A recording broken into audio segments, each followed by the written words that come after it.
গ্রামের মেঠো পথ ধরে হাঁটতে সবসময়ই আমার ভালো লাগে। কুয়াশা জড়ানো ভোরের শিশির বিন্দুগুলো, পুকুর ঘাট নদী সব কিছুই আমার ভালো লাগে। তাহলে চলেন আজকে আপনাদের সঙ্গে নিয়ে গ্রাম ঘুরে বেড়াই। অনেক দিন গ্রামে যাই না। তাহলে কেমন আছেন সবাই বলেন। সুন্দর রোদ ঝলমল একটা সকালে শুরু হলো, আর আমরা একটু পরে রওনা হয়ে যাব। খুব ভোরে রওনা দেইনি, কারণ খুব ভোরে জ্যাম পড়ার সম্ভাবনা থাকে। আমরা রওনা হয়ে গেছি। এই যে আমার মেয়ে মহা খুশি, সে নানু বাড়ি যাচ্ছে অনেক দিন পর। আমার মেয়ে তো খুবই খুশি, গ্রামে যাচ্ছে সে।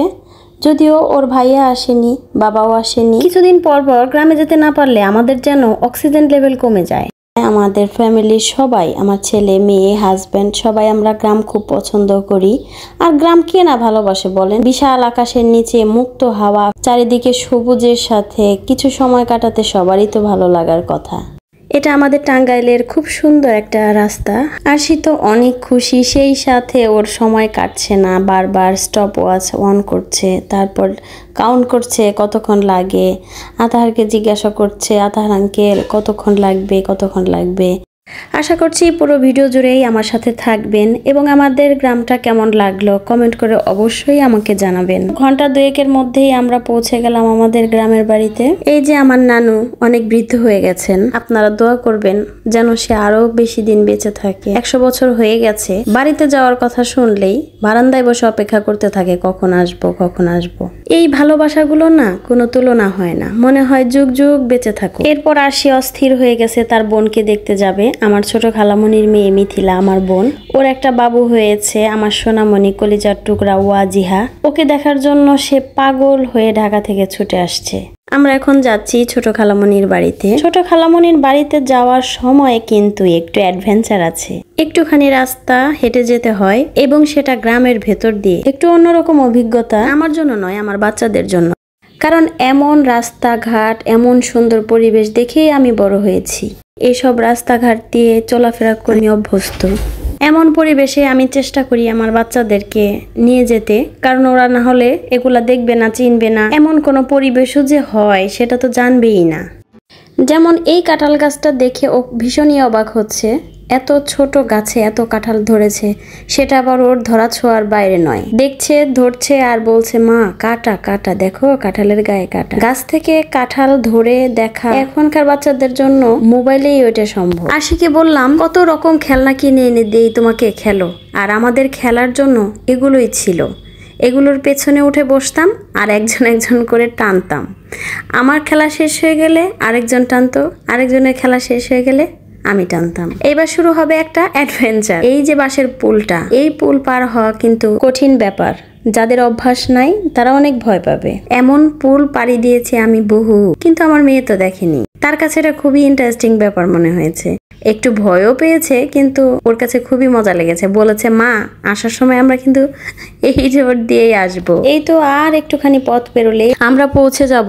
এখানে কিন্তু অক্সিজেনে ভরপুর, কারণ বিভিন্ন ধরনের ঔষধি গাছ, বিভিন্ন ধরনের গাছ এখানে আছে। আর গাছ যত বেশি থাকবে আমরা তো অক্সিজেন তত বেশি পাবো, এটাই স্বাভাবিক।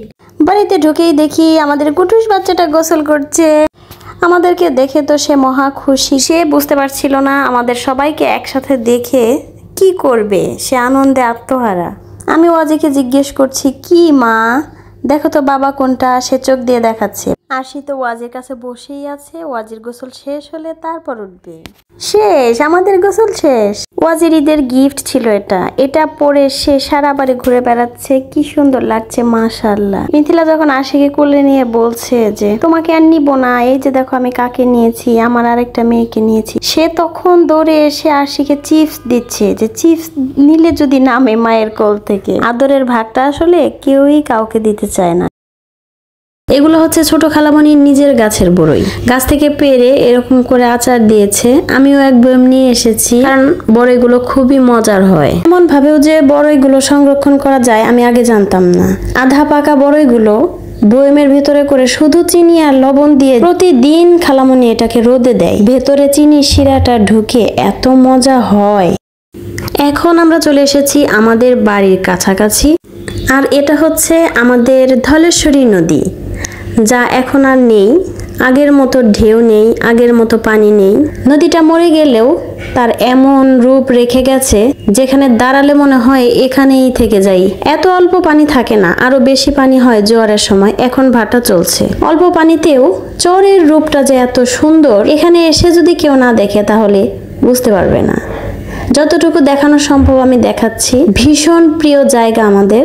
আপনাদের বাড়ির আশেপাশেও হয়তো এমন কোনো জায়গা থাকবে, খুঁজে দেখবেন এবং এই সমস্ত জায়গায় একটু সময়ের জন্য হলেও বসবেন। খুবই ভালো লাগবে, চোখের শান্তি, মনের শান্তি, সবকিছুর চিন্তা ভাবনা ভুলে গিয়ে একটা বিকেল এভাবেই আমরা বসে কাটিয়ে দিই। বাড়িতে ঘুরতে গেলে এই জায়গাটায় আমি যাবই, একবার হলেও এই জায়গাটা দেখে আসি।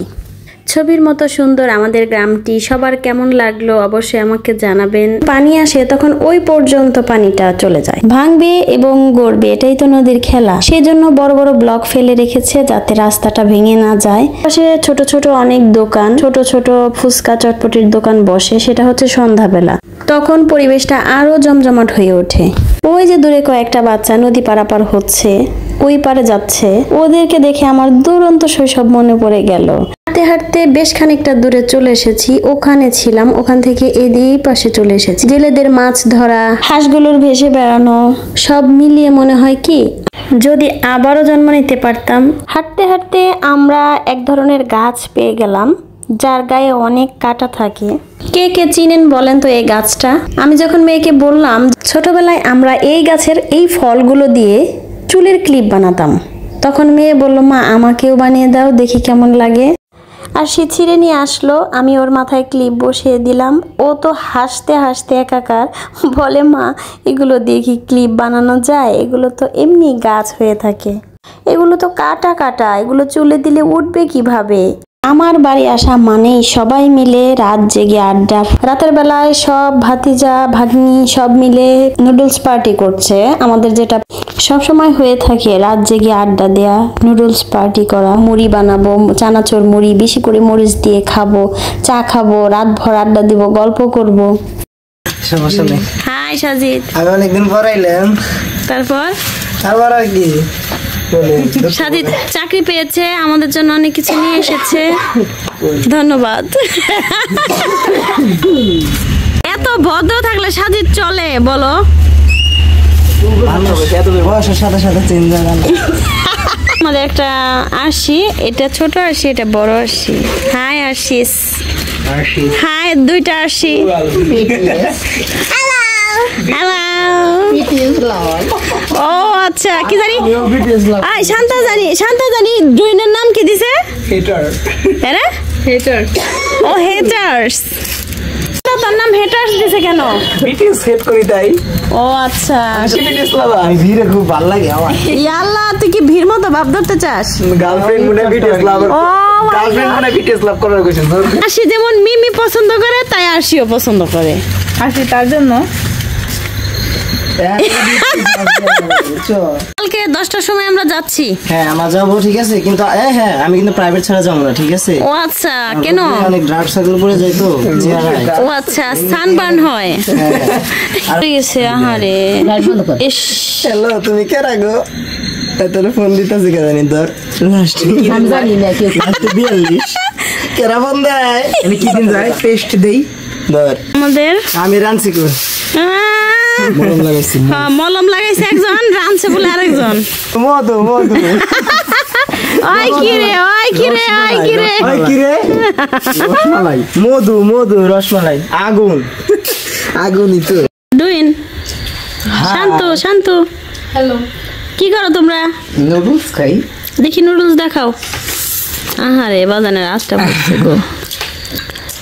একটু কাজ করতে গেলে পড়তেই হয়। আরেকজন ওই যে